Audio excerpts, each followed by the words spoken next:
Hello, welcome to Furious Driving, and here we are at the 2021 NEC Classic Motorshow, here at the top of the stairs to Hall 5. So all this plethora of goodness is down there waiting for you to behold, as long as many delightful baked goods and sausage goods and pie goods, which we're going to try really hard to resist eating all of over the next few days. The Volvo is here, Ian Citroen is here, Steph from Rover Classic and her Proton is here, the car we dragged out of that garage in Bexley a few weeks ago. That has driven down from Yorkshire again. So it's driven all over the country now. It's done more miles in the last month than it did in its first 10 years of life. The Invercar Twuk is here. We also have many, many exciting things from Hubnut, from myself, mugs, t-shirts, stickers, hats, and Steph has t-shirts as well. Let's take a look around the rest of the show and see what you're missing if you didn't come, or if you couldn't come, unfortunately. Selfie mode engaged. We are all rushing off. I'm going to be first. Goodbye. I'm off. I'm off. No. Into the halls we go. Look, there's a car. As you know, or maybe you don't know, do love a bit of film photography and use a bit of 35mm. This is, though, taking it to a bit more of an extreme with an actual plate camera. Good on you, sir, for carrying this thing around it. Never mind shooting pictures with it. Thank you. How many frames have you got for the show? 6. Wow, make them count. Absolutely. So you can start off with a Lancia Fulvio Rally 1.6 HF. Absolutely beautiful. Squadra Corset. Pretty small, tiny things. When you get close to things, you don't really appreciate just how little they actually are. Now, going back a few years, we have an Aurelia Coupe Gt. This is one of the most amazing technical cars out there. This family of cars is one of the first monocoque construction cars in the world, and so pretty, so elegant, so aerodynamic as well. Very advanced under the skin as well. That was always Lancia's thing. Get technology, make a great car, make it fast. Now this one, I'm going to have to read the book on because I don't know what it is. I haven't put a sign up. I don't know what it is. I'm sorry, I can't tell you. If you know what this is, comment in the comments below. It's 1920s. It's very nice. That's what probably most people think of when you say Lancia. It's a Delta Integrale, this one being an HF Evo 2. Very much a car on my bucket list. And this is rather interesting because this is basically an Alfa Giulietta and also a Fiat and a Dart in America, I believe it is. All the same car, just dressed up differently, the front and the back and the interior, to make like 4 different cars out of it. And here we have the Alfa Romeo stand, which I've managed to avoid visiting all weekend somehow, despite the fact I've always had Alfas on my drive. This is a very nice 166, which is actually belonging to a friend of mine whose 166 3-litre or 2.5 litre V6 we drove on the channel not so long ago. This one though is a 2-litre twin spark, and at the time when I drove the V6 I said I thought the twin spark would be underpowered, but he reckons it's not, so I need to go back and drive this car before too long. Now here's another take, or another side I should say, of car clubs, the new generations, the Morris Minor Owners Club Young Members Group. So these guys are all the younger generation of classic car owners. They've got their starting out their motoring careers, if you like, but they've got their interesting different cars. They're not just getting stuck with some PCP Audi A1 or Ford Fiesta or whatever have you. They've got something interesting and characterful, and it's a great way of getting people into the hobby, the lifestyle of running and owning classic cars and keeping it going for the future. And they've done well. Previously in 2016 they won the Outstanding Support of the Next Generation Award, and they also won the Well Good Event Award for Top Lads, which is well deserved. And this particular car, if you go on to the internet, or if you find that on a computer, they have on the computers now, you'll find that lady over there in the red top, her podcast, the Passenger Seat Podcast, interviews from the passenger seat of her Morris Minor. Because I want to go and look at this Buick. This is quite lovely. That is rather beautiful.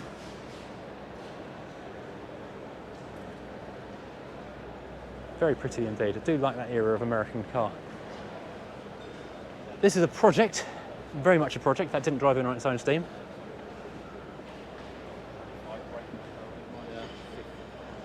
Now that's how you do a stand.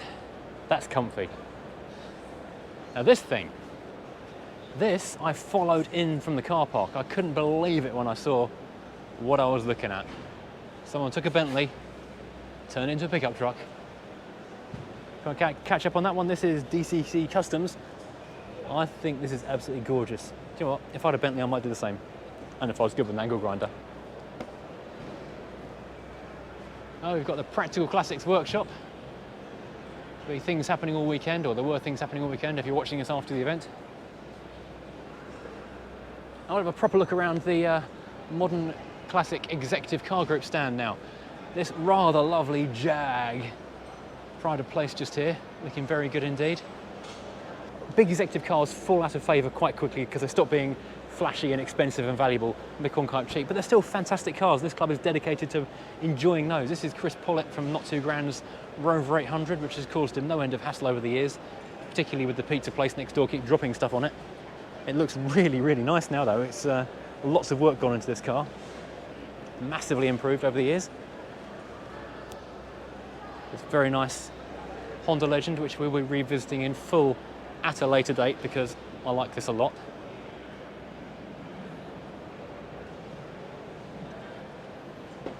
And next to that we have the Nissan, which featured on the channel about 18 months ago, I think it was, maybe even longer ago. Still looking very shiny indeed. And this I want to have a look at, the Rover Brm group. Very closely related to my 200 VI.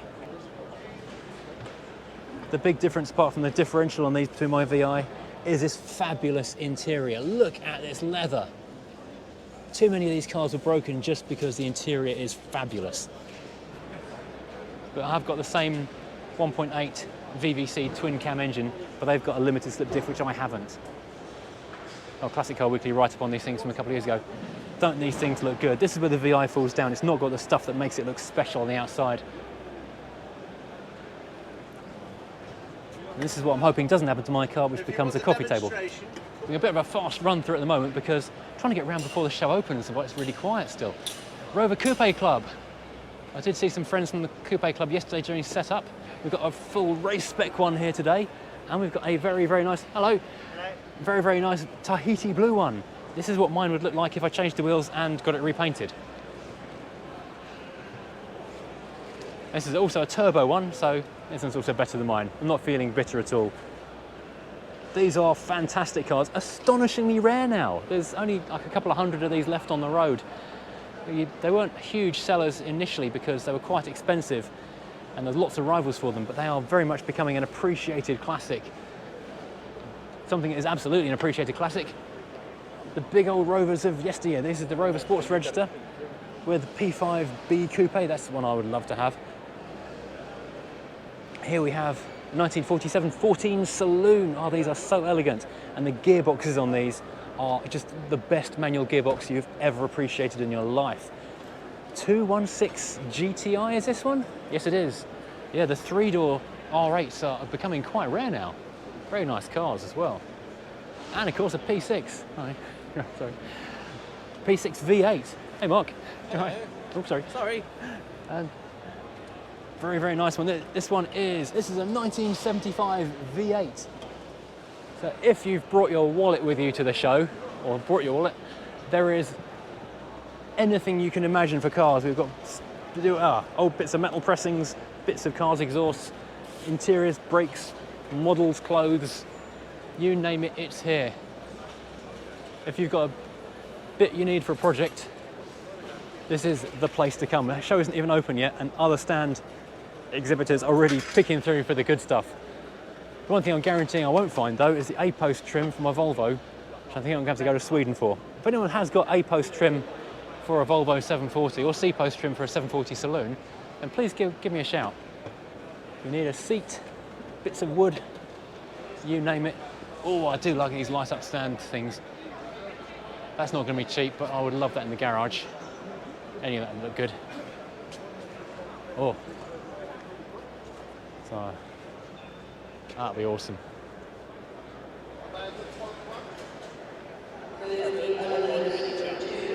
Now we're back to cars again. Bit of a vintage British area with the Morris register here. The 1933 Morris Cowley Sliding Head Saloon. A lovely shade of brown there, almost orange. 1939 Morris 8 E-Series Tourer. Oh, that's a very pretty thing. Green on green, full drop head. Lovely, lovely car. And finally, we have got a 1934 Minor. This is like the one I drove for a video about a year or so ago, which has got the pedals the wrong way round, which is extremely confusing if you've never driven one before. Oh, and last but not least, this is the owner, Donna, of this particular Morris Estate, isn't it? Yes. It's a Morris Estate. And you said Seriously. and you've restored it over the last year. Yes, it was weekends that we had to spend on it and any other spare minute, but mainly weekends. Did it need a lot doing to it? Yeah, completely. It was taken down to bare metal on every panel. Wow. The chassis was plated and restored. There was lots of rot that was all plated and rebuilt up. So that's incredible. That's yeah, a really good turnaround. the sliding head, that was all rotten. That's all. We've done all that. Yeah, that's brilliant. Everything. The only thing we didn't do were the front seats, but they're original. Oh wow, lovely patina on them though. So you didn't And- really want to just recover them, or? Well, no, what we had done, because they were split, Yeah. the side panels we had taken off and then new panels made and stitched into the seat. Excellent. So, Did you do the welding at home? yes. You did it Yeah, yourself? or- everything. You, yourself well, yourself? not me, no, Oh, okay. no, my partner did Oh, that. okay. So, yeah, we did it all at home. We sprayed her outside in the yard. That's a brilliant picture. Home painted outside. That is gorgeous. Yeah, That's yeah, a good she job for, was- for a shop. That's if I'd paid for that, I'd have been happy Yeah, with that. yeah, it was so, my partner. He let me do the primer. okay, that's a Right. cracking job. Thank you. Bigger Morrises than that, we have got the Commercial Morris Club. We've got starting with a tiny Morris, up to a great big Morris there, which is a post office telephones thing. And this is quite cool. It is a 1932 T2 breakdown truck. Still got working breakdown materials, and that is a proper breakdown truck just there. Oh, yeah. Look at that, complete with a Morris on the back of it. I'm fairly sure that Morris looks like it runs absolutely peachy. That's what you call a lorry. Oh, it's still in Morris land. This one is going to take a little bit of work to get back on the road. It was a 1956 Royal Mail van. Here we have a very, very tidy working minor van conversion. There you go. Hello, go. And our friend with the camera once more. I really don't want to walk in front of his photos because that's going to be a real disaster for him. Very, very interesting commercial van, drop side pickup truck. Now that's not something I've seen before on one of these.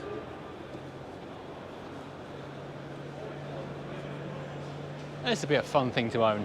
I do like the look of that a lot. Let's quickly segue over to the Riley Motor Club. Morning. Elf Mark III, a lovely shade of green. It looks a bit weird on the back of the camera. I'm hoping that comes out well. And this is a another Elf Mark III, 1967. Another very interesting shade. I love that. Always look a bit strange under the NEC lights. This one I think looks strange in any light though. Like lime flower but yellower. 1961 Elf Mark I. Check out the white walls on that. Very nice. Free Riley Elf ask for details. That is way too tempting.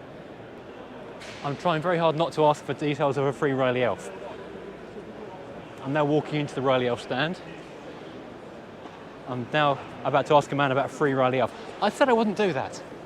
So the free Elf, this is one of those get a new person into classic cars kind of schemes. So if you've got the capacity to keep a car garaged and safe, but also take it to shows, use it a bit, get it out into the community and be seen and enjoyed, then they can perhaps talk about loaning you one for 6 months or a bit longer even.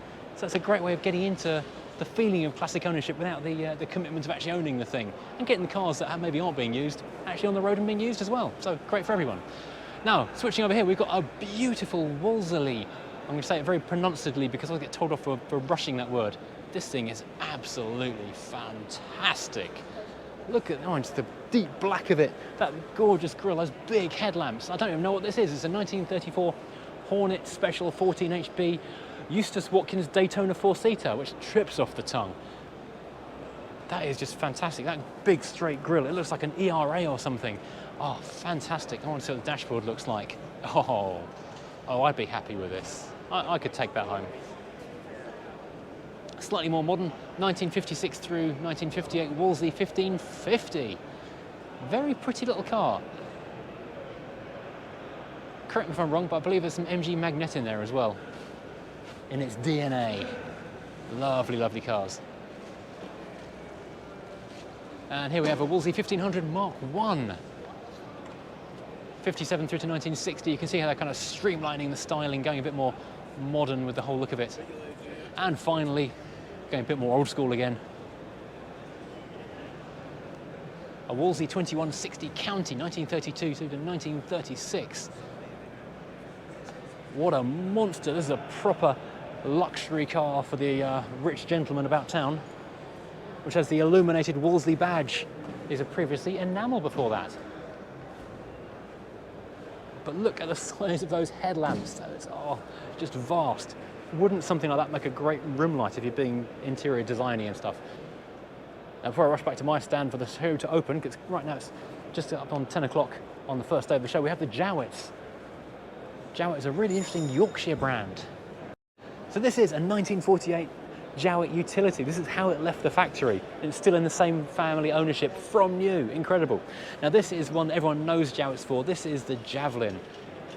Beautiful, beautiful shape. That long sweeping roof into that streamlined front, very, very ahead of its time. Such a shame this company didn't survive into the present day because they were so advanced, so engineering led. And finally we have a short two, which is late 19s, early 20s kind of a car. I still have the logo was there already though. And look at this beautiful logo on the front. That is absolutely fantastic. I'm gonna head back to our stand now because frankly I need a cup of tea. Which way am I going down here? Oh, I'm missing some after pre-war Austin 7 Club. Oh, these specials are hilariously good fun. Austin 10 Club. And while I'm showing you these fabulous Austin 10s, look at this hood ornament. This bonnet mascot is absolutely glorious. Wow, amazing. Beautiful, beautiful cars. While I'm looking at that, I'm ignoring not only the MG front wheel drive register, all these Maxis and Marinas. 50 years of the Maxi this year, I believe. Fantastic colour, fantastic colour. So much good stuff around here. Many more Metros of every ilk. Oh, check out Amaranth. Amaranth is a wonderful colour.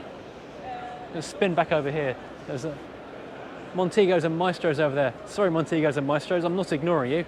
There's just too much to see. Maestro Wagon.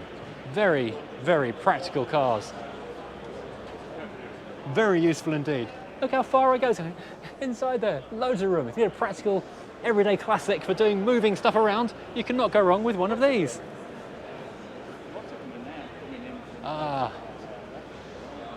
And check out all of the Czech patterned velour. Velour check, graph paper check. It's the 1980s. And this car was actually part of a big fundraising drive across the summertime for prostate cancer. It was a lead of a convoy across the country. So if you want to go and be a nice person and get involved in supporting that, they are still fundraising at pecr.org.uk for prostate cancer research. That nearly worked. So yes, good causes supported by the Maestro people, or good people as well. So anyway, on with the show. And we have Allegros, and not just any Allegros. This is an early one with the Quartic steering wheel. That is fantastic. Let's get around there and get a better view of that. Just to check the video recorder's run. Look at that thing. This was absolutely slated at the time, but everyone loves it now. This is the way the time works is weird. This looks so good with the Leyland fog lamps on it. But this one is not just any Allegro. This is an Inargenti Allegro. Inargenti Regent. Italian-built version of Austin cars. There are minis, and of course there are these. There are very small differences. They tend to be slightly better spec than the UK ones. Oh, that interior floor, red vinyl. Wow. I want to come back and look at this car some more later. Here we have the Austin 7 Club. These are such pretty little things, enormous fun. They're terrifying yet amazing. That's a Morris truck. I managed to skip the Rover P6 Club. These do look good with a set of alloys on them, as long as it's the right set of alloys. really sets these off. Sharp, sharp shape, incredibly innovative car. There's a full review of the V8 on the channel already because we love these a lot. Such a clever car with this amazing front suspension, the Dion rear suspension, incredibly different construction technique, making the whole car very, very unique indeed. Very safe in a crash, very fast, very stable. Wonderful cars to drive. Oh, so this is slightly different. This is the Rev Limiter Stand. Introduce yourself. Hello, I'm Adam, the Rev. This is our Rev Limiter Stand. We've just put this together in the last month, so it's been a bit of a crazy job. But we've got some brilliant cars. Fiat 500 convertible. This car called Luigi. I can't remember the year of that car, but the owner has very kindly lent it to us, and it's been getting a lot of positive attention. Here we've got something rather special. This is the XJR15, but this particular car is called R9R, and it's called R9R because this was the prototype car. So it features chassis 001, carbon fibre bodywork, carbon fibre tub, based on the XJR8 Le Mans winning race car, 6-litre V12 Jaguar engine, makes a lot of noise, a lot of noise. This is the car you had to push into the hall. This is a car we had to push in, and we had to ask where it was safe to push, because it's all carbon fibre bodywork. Yes, and then here we've got a rather special car. More my cup of tea. Yes, this is my car. This is Wilbur, or the Rover P4 100. I've had him about 5 years. 2.6 straight six engine. Like driving a sofa is probably the best way to describe it. You shouldn't really hear the engine of one of these. It's No, you do. You start it up, and it idles so quietly. So it'll actually be a nice car to drive home tonight when we pack down. Yeah. Thank you very much indeed. No, thanks very much. The interest just goes on and on. This is a thing, I'm assuming it was a thing, which has now been militarised. It may have started as a military vehicle, I don't actually know, to be perfectly honest. But slammed, Fuchs alloys. Very cool. Got the wooden floor though, does look good. And this is a Honda, it's an Acti. Oh, they're tiny to begin with, but now it's like chest high. Fantastic. Let's move around into some of the custom stuff. Odd Autos Club. This is a new one on me. This is the most ordinary thing on here. This is, well, it's a camper based on a Mini, so it's not exactly commodious in there. But I love the concept. Then we have a beach buggy, again, fairly normal in this company. The colour of this paint is just amazing. It's eye-catching. It doesn't go halfway near far enough saying what this is. But then we get to the shorties. Beetle Shorty. That is awesome, isn't it? And of course a Golf Shorty. This is a VW Golf that is 1, 2, 3, 4, 5, 6, 7, 8 of my feet long. That is just crazy. And the back seat is now the front seat. Over on the other side of that, we've got a bit more interest in electronic cars. EV, battery EVs, a 2CV from the 2CV shop. This is an electrified 2CV van. And here we have the drivetrain of how this would now look inside the 2CV. Presumably, this is a quite a significant step up in power from the original petrol drivetrain.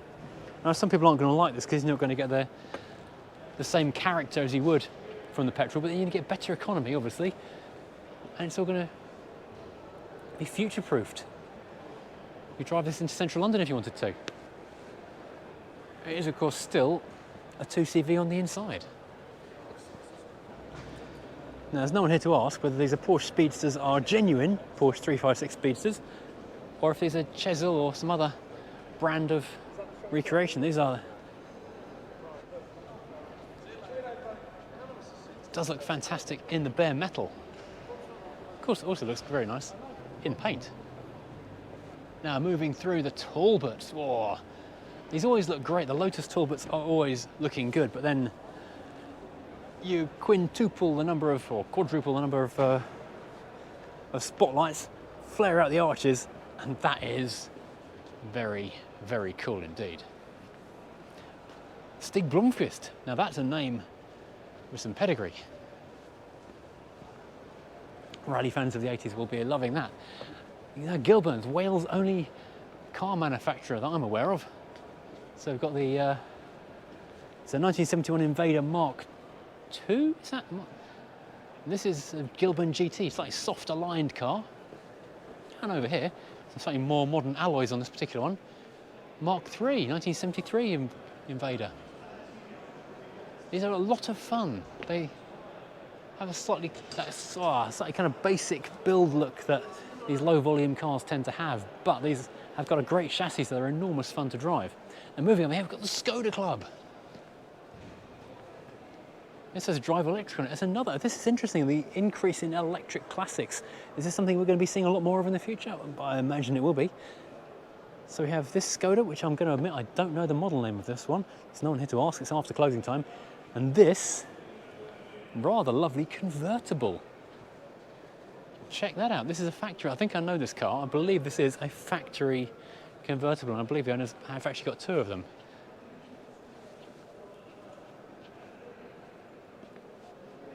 Obviously we've got the T-top on that to give it extra bit of strength and rigidity and rollover safety. And moving down here, no, yeah, Skodas continue. A Rapide. A stretched Rapide. That's a 6-door Skoda. That is quite remarkable. Our little Fairthorpes. This is from the era of British sports cars when anything went, and the tiny manufacturers all over the place in the sort of 40s, 50s, 60s. Fairthorpe Rocket, Electron, Electron Minor, tiny weeny things. You could make a company work with fairly minimal sales back then, it would appear.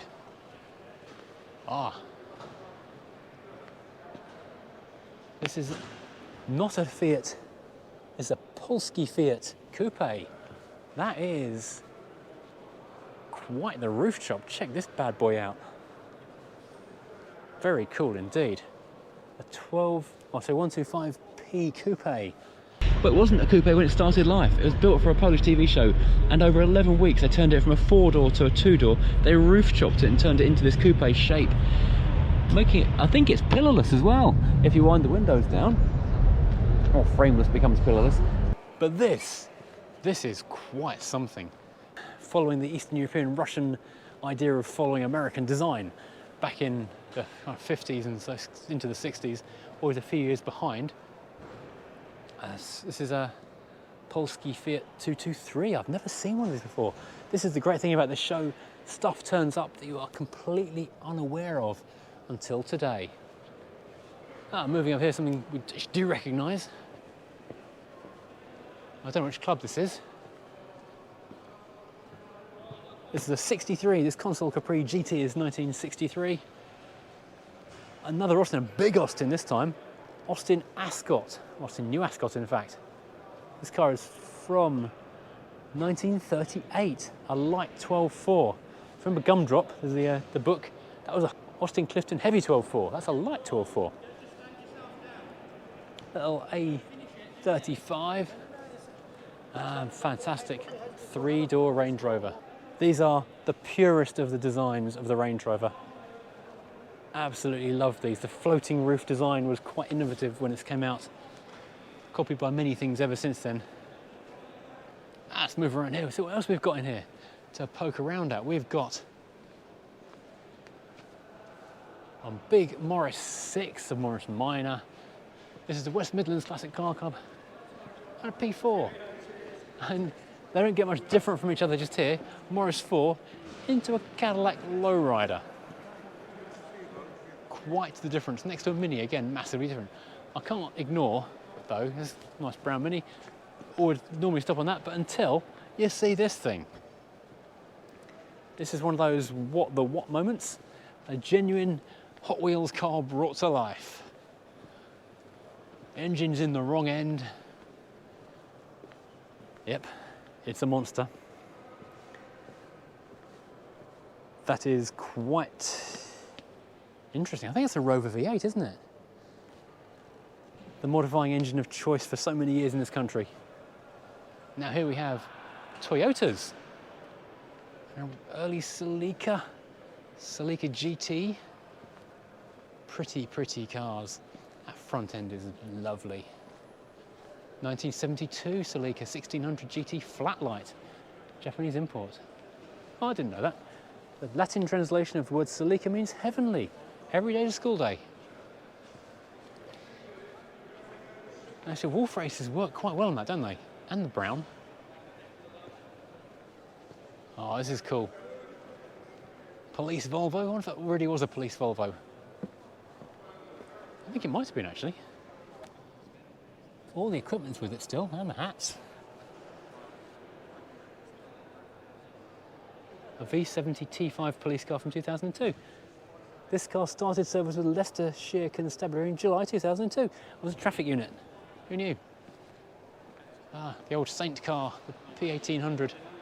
Lovely car. This is the Volvo Owners Club?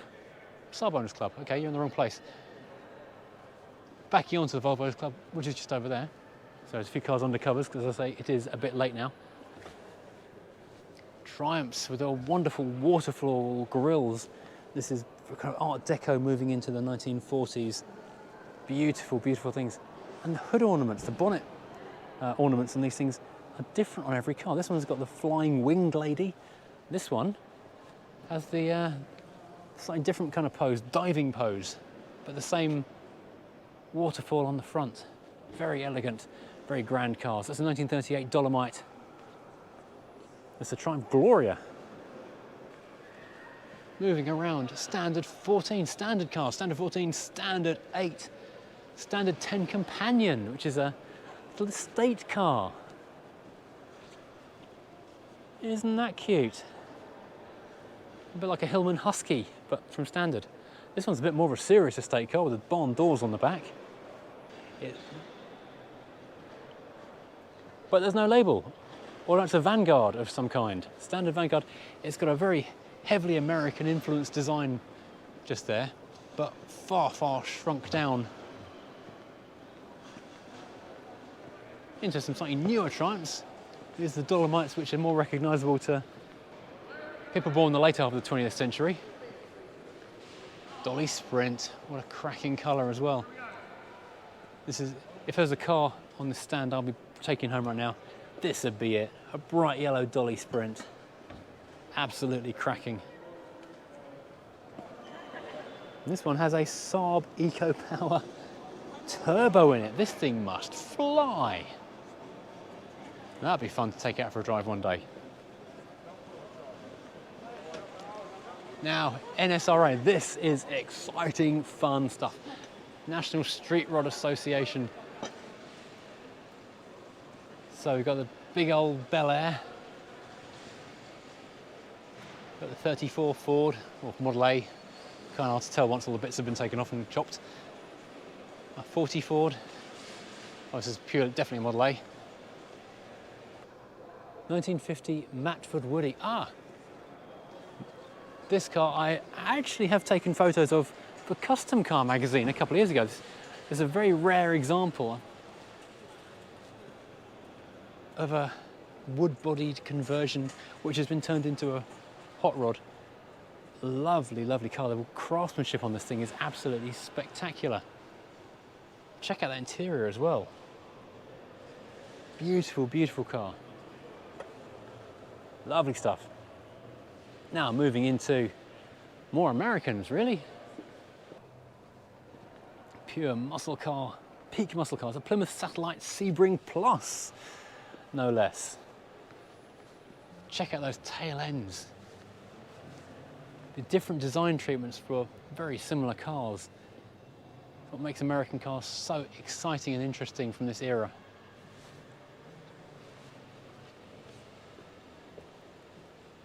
A big, brutal, brash, rather wonderful Dodge Coronet. This is an uncommon car in the UK, these Coronets. It's a Coronet 500, which means it's got the big engine, the 426 Hemi in this one.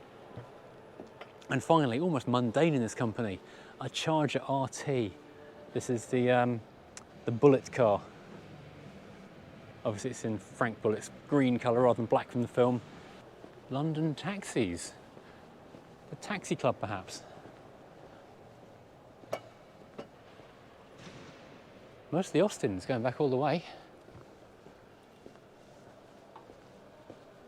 Now into Vauxhall land. Suddenly we've crossed into Vauxhall land. Wow. So my eye is drawn to this. Vauxhall Sport Hatch from 1976. So we've got the estate body, the Sport Hatch body, the droop snoot nose, which you'll find on another one over here. It's a more traditional shape we expect to see. This is a droop snoot Forenza front with the back you expect to see on it. A few more of the Vauxhalls.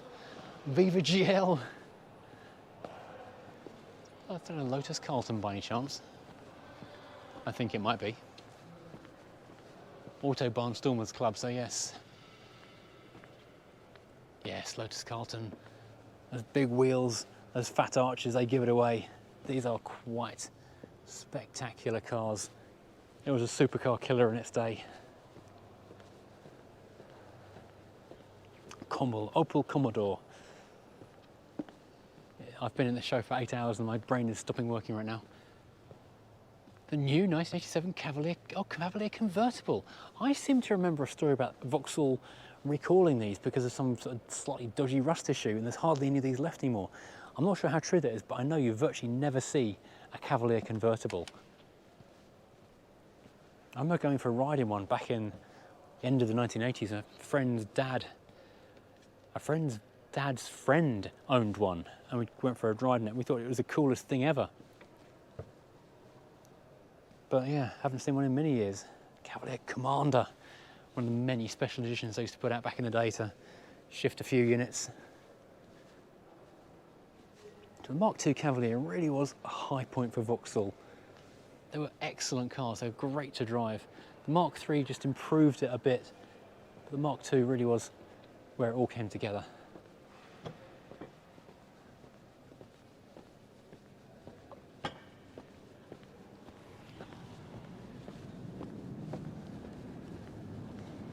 Peugeot Sport Club.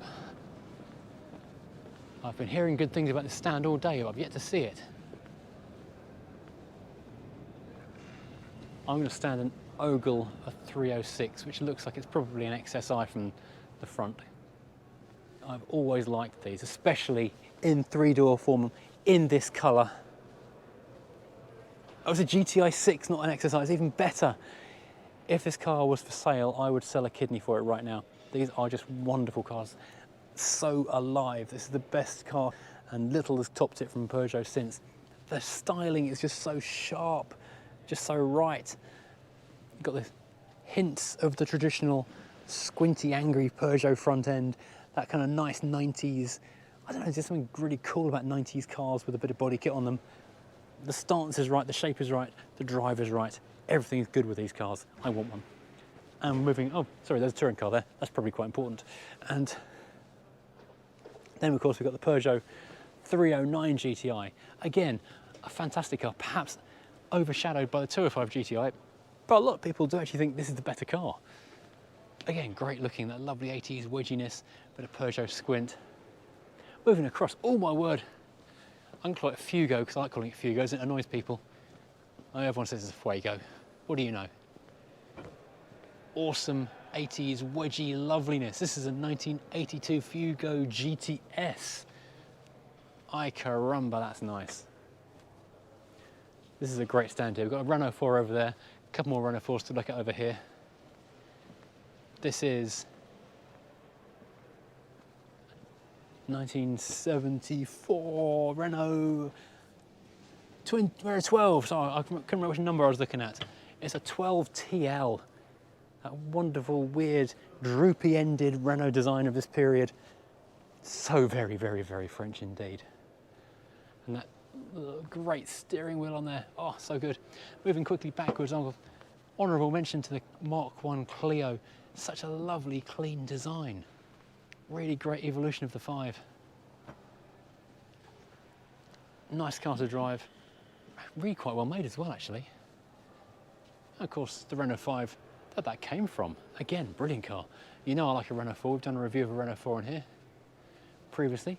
Looks good in the orange as well, doesn't it? Very much suits it. So I'm being distracted now by a bright yellow 406 coupe. I want a 504 convertible. Oh my gosh, and Alpines. There is so much to look at here. I'm gonna have to come back into this hall tomorrow because they're shutting the doors now. I'm gonna get thrown out. Right, I'll join me again tomorrow.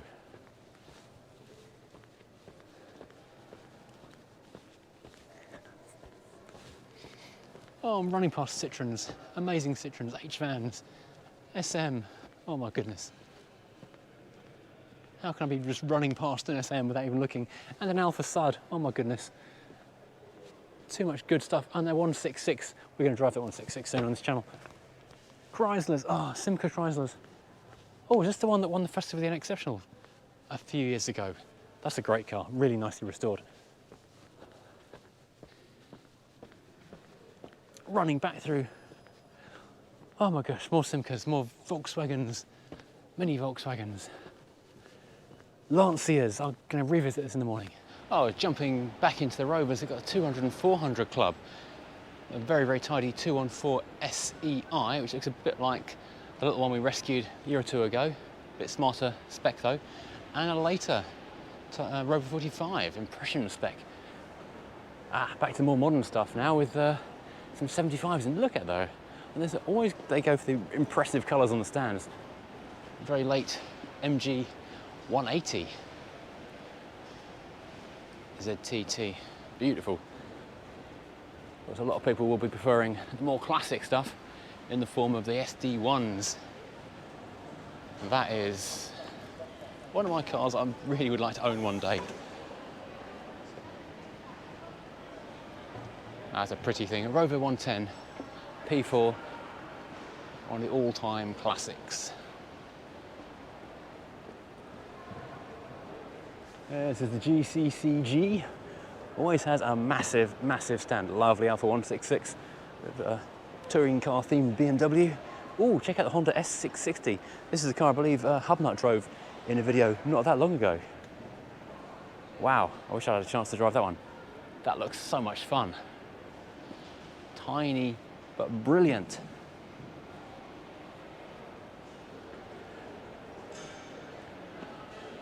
Another Fuego. I'm going to call it Fuego again. Oh, whoa, whoa. Look at that. Opal GT. Well, I did not expect to see one of those today. I'm genuinely excited to find this. Wow. These are very rare cars in this country. Beautiful mini Corvette styling, but in that quarter scale. Now we arrive in Hall 8, where we have mostly Fords and their natural companions, modern minis, or the R50 minis, the earliest version of the latest version, if I try and get that right. These are all very early build cars, Y plates being the ones that are pre-launch, 51 being the first year of production, and OBL being a car that was on the press fleet. And of course, the best one here, of course, is my little Mini on the poster. Turns up at every show whether I go or not. Well, next to the more modern of the Minis, we've got the more old of the Fords. These are relatively new old Fords. The Capris, Granadas, early Focuses, Focus ST, oh sorry, RS, not ST. That's now proper genuine classic. We'll loop back to that in a second. RS 500s, wow. Lots of fun. Got lots of classic touring car stuff seeing some electric cars and classic touring cars seems to be the theme of the show unofficially. Again, more big names. I'm not sure I've just seen this car a second ago. Very strange. Rob Gravitt's touring car recreation. So all of the big engined, big wheeled, big braked, big winged even, and to the more modern take on this thing.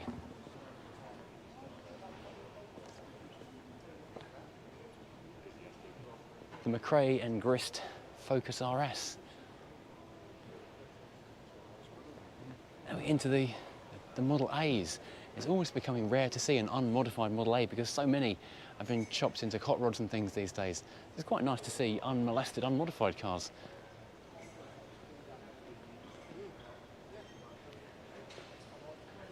The side valve club, the angulars, the Ford Angulars and the Pops. And the Zephyrs and the Zodiacs, very grease lightning. And now we find Mark IIs, brilliant. EscortRS2000.com.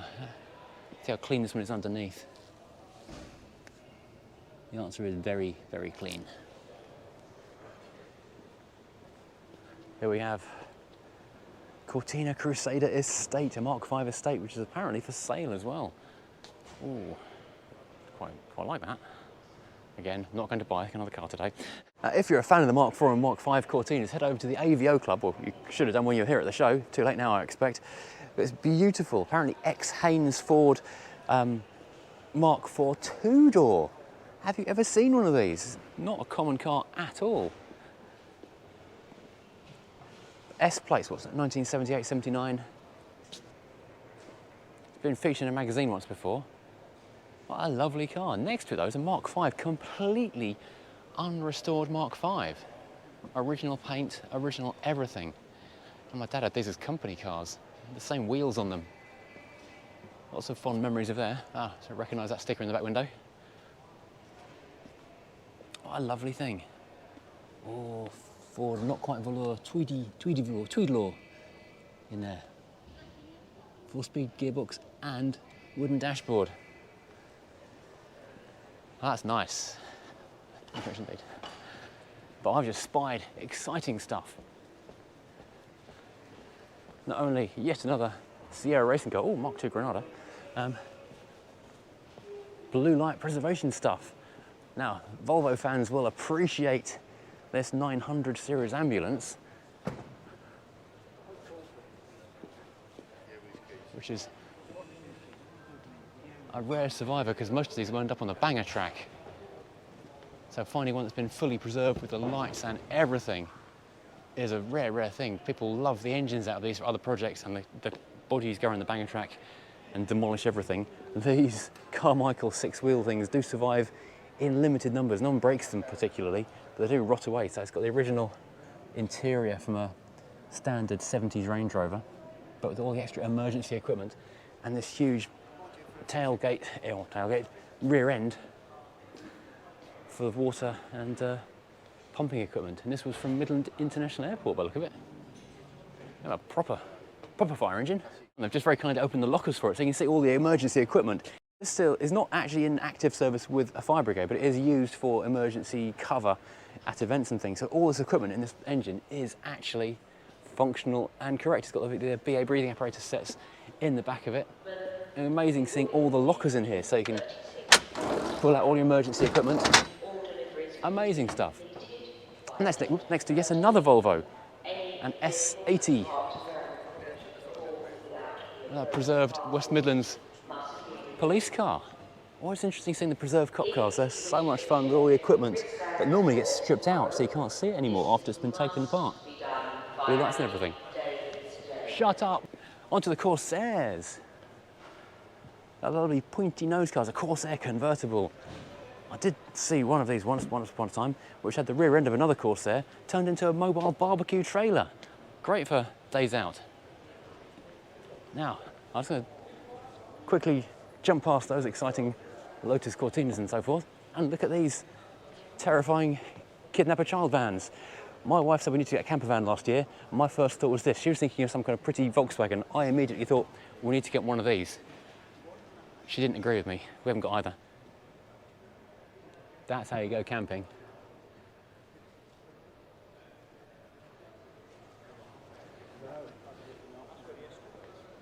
Wow, and if you're going to have a Transit, why not have a Transit that's fully airbrushed and wide arched? That's how you get to a plumbing job. I think it even has side exit exhausts. Now, stepping away from those, an immaculate Mark I Ford Fiesta. Still got the plastic on the seats. Can you believe that? Check this out. There's a little bit of underseal, undercoat, or whatever they put on the bottom of this car peeled off. Otherwise, the car is as it left the factory. It's like the Model A's, it's almost more common to see a modified one of these 100Es than it is to see a standard one these days. Now I'm interested if that's fake patina that's been painted on, or genuine patina and this car is actually underwater for a time. But let's have a quick look at this gasser. Brickyard shaker. And this beautiful metallic metal flake and all of the airbrushing on the top. That is a work of art there.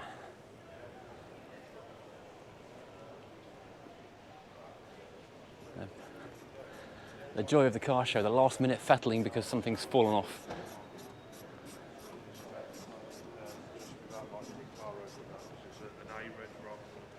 Yeah, and here we have Furniture Clinic. You might have seen on Quentin the Convertible, we used their equipment to recolour the cream leather interior. So these guys are very good indeed. Thanks to those guys. The trade area is opening up.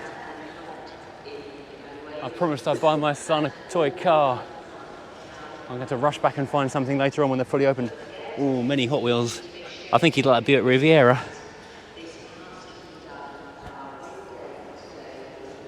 Oh, so much. I haven't got time for this. I've got to go to Hall 1. What am I doing?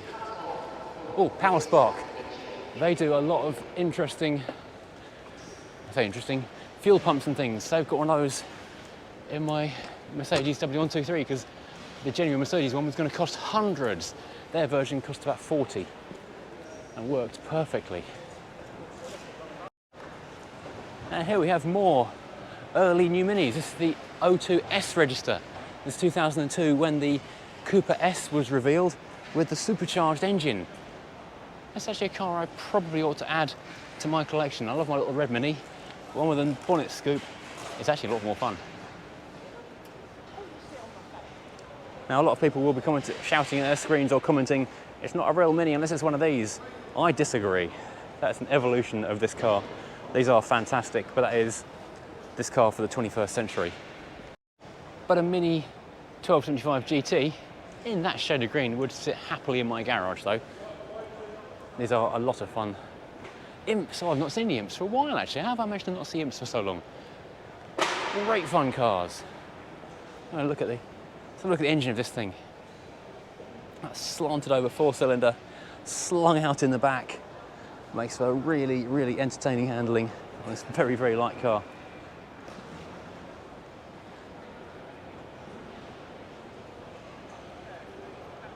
And such an unusual front end, but like the Corvair in America, that kind of grille-less front end. They had to put on basically a fake grille to make people accept it, like the Chevrolet. Did we see no, these are the different ones we saw yesterday. Again, little Talbot Chrysler Sunbeams, looking so good with all the spotlights. You don't really see very many of these Hillman Avengers, particularly in estate form. I keep on saying there's not enough Roots Group stuff on the channel. Here you go. Here's some prime Roots Group right there. Now more Roots Group joy. This is a Humber Scepter on the left and a Super Sniper Estate on the back. This is a place I need to spend a lot of time and enjoy looking at these very, very lovely cars. There's a little raised kink in the back door, give a nice little shape. These twin headlamps are very, very American Chrysler inspired, and they were part of the same company. And on the Scepter, there's quite unusual side lights up here above the headlamps, and very distinctive cars. And these cars still had a lot of the 1950s fins and chrome aspects going on. And over here with the so it's like cleaner line, you might say, the more modern looking, modern because it is newer, Minx. Is this the last of the Minx lineup? A lot of estate cars going on today. Surprisingly large number of, those are the Super Minx. So like that, but super. Supera. And a far older Minx. Minx, Super Minx, Minx. Through many decades of Minxness. And this, I believe, is a pride of ownership area. So we have Ferrari 355, next to Aston Martin, next to a Rover SD1, next to a Celica. I know which one I'd be taking home. Another Opal GT. Oh my word, what are the chances? Right, London buses, you wait all day and two come along at once. And that's how you go skiing. You're going to rock up to the Alps, you do it in a metallic rust-coloured Turbo Esprit. Fantastic. What a lovely car. Sorry, I called that an Aston Martin, it's a Bentley. I'm very tired. More for sale stuff, this time big American Charger. I always kind of forget these did actually come with very tiny wheels and actual hubcaps. When you see them with the big alloys and things, that's not standard, or certainly it's an upgrade. Right, so here we are in Hall 1, which is a whole bunch of things I haven't even come close to seeing yet. So here we have a Mark III Escort on the Lancaster stand. Oh, we can win this car. A car I don't have to buy. That would be a fun thing to do. I might enter that later on. A stand I should have paid more attention to earlier on, the Alfa Romeo Owners Club stand. We've got a lovely GTV. This is 2600, I don't know. The bonnet's up, can't tell. They haven't labelled it for me. Very careless of them.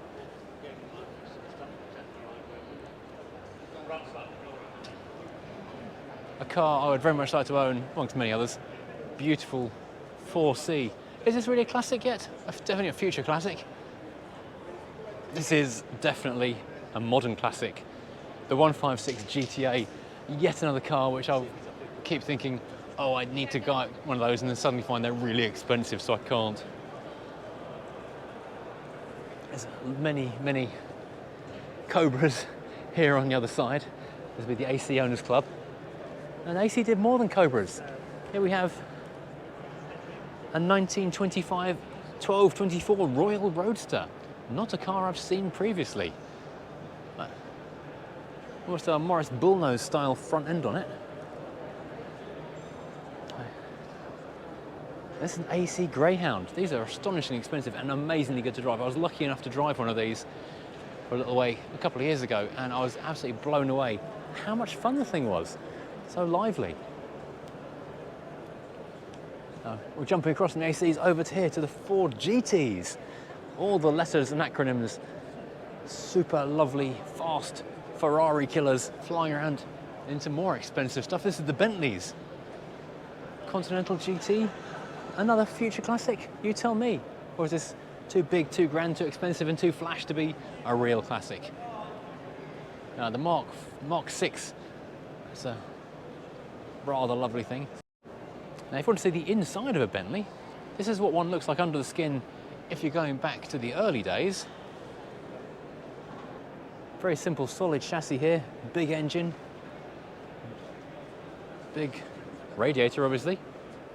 This is going a bit more modern, and you start to see where the money goes in a newer car to make it as posh and comfortable as a Bentley does, with the many layers of foam, padding, all the nice leather, the bits of wood. Miles and miles of cables in there. That is quite interesting, isn't it? So on top of, underneath this beautiful wood capping, it's still just a metal pressed car.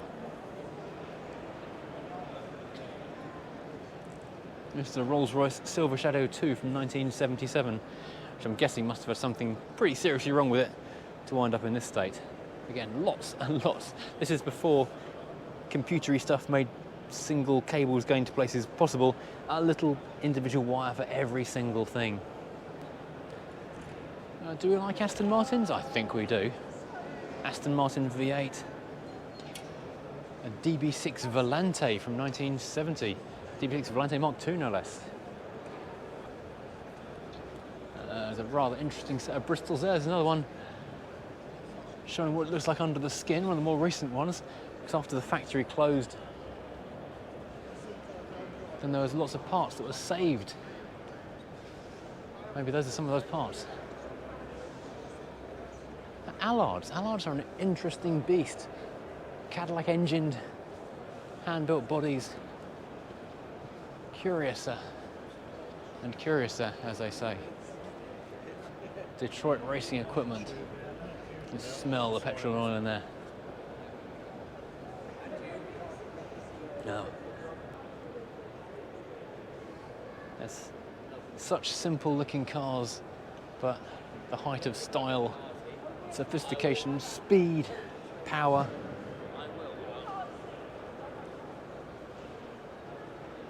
And you move up into the big, big saloons. The many, many, many pounds worth of car. When you have a thing like this, look at the size of these wheels. They're absolutely vast. Is that a cast-in brake drum in there as well?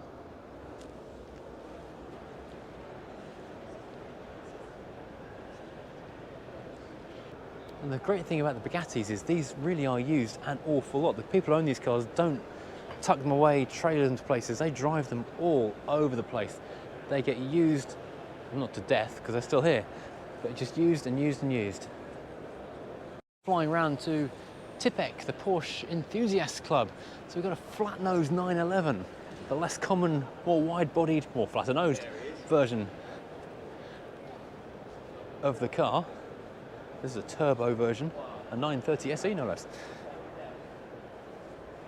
Good looking cars. This is a definite future classic. This is something, if you're looking for an advice on what to throw your money into now as a classic car for the future, get yourself an early Boxster with the gingicators, and you're laughing in about 10 years time when you can sell that and buy a house.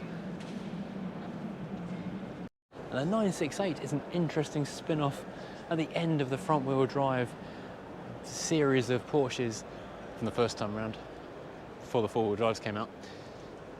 And that was a bit of a monster, really. Worth a lot of money these days. This is automatic. Ooh, who knew? This is what you expect to see with a 911. You've got the pop-up headlights, the flared arches, the big tail, the classic style. Now, that's not what I was expecting to see on the Armstrong Siddeley. That was what I was expecting to see on the Armstrong Siddeley site. That's not what I was expecting to see on the Armstrong Siddeley site. An Armstrong Siddeley truck. Wooden dashboard, of course, though. Leather seats. And you've still got a rather lovely Egyptian sphinx sitting on the radiator.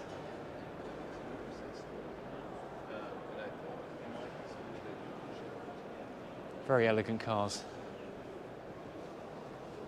Now, opposite that, we have got the Albises.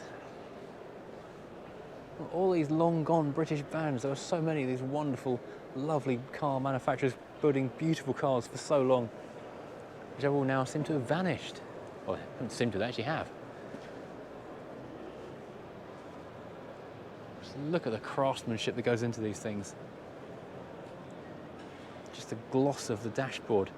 Now, this is a club I really do need to join, the Mercedes-Benz Owners Club. I seem to have several of them. I should probably join the club at some point. That's not a classic yet. That's an electric one, maybe? Not sure. Oh, 300 SL. That absolutely is very much a classic. So much style in one place. It almost hurts to look at it. One of those beautiful cars you will ever lay your eyes on. They sound fabulous as well. But this is a very curious beast. Never mind the fact that it's fudge and chocolate coloured. It looks almost like a Beetle at the front. Less so at the side, but it appears to be rear-engined. A W23 130 from 1934. What an interesting car. I've never seen one of these before. Every day is a school day.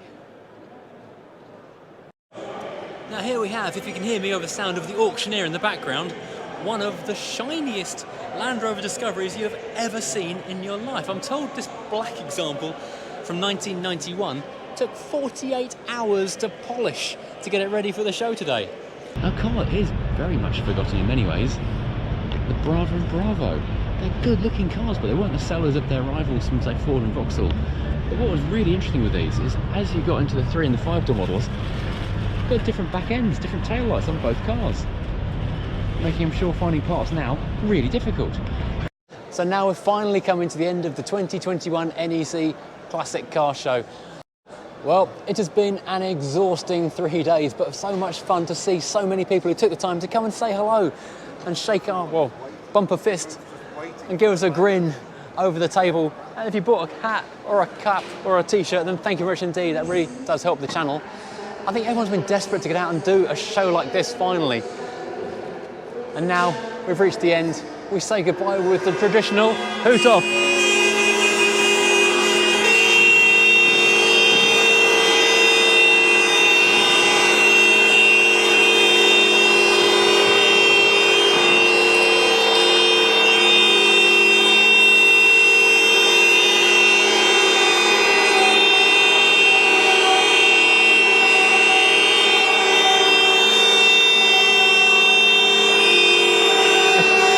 Starting to hurt a little bit. Well, that was basically bedlam, but it does show it's the end of a great 3 days. Thank you for watching, and if you came to the show and said hello, it was great to see you too. We'll see you again next year, or probably in a video in a day or two's time.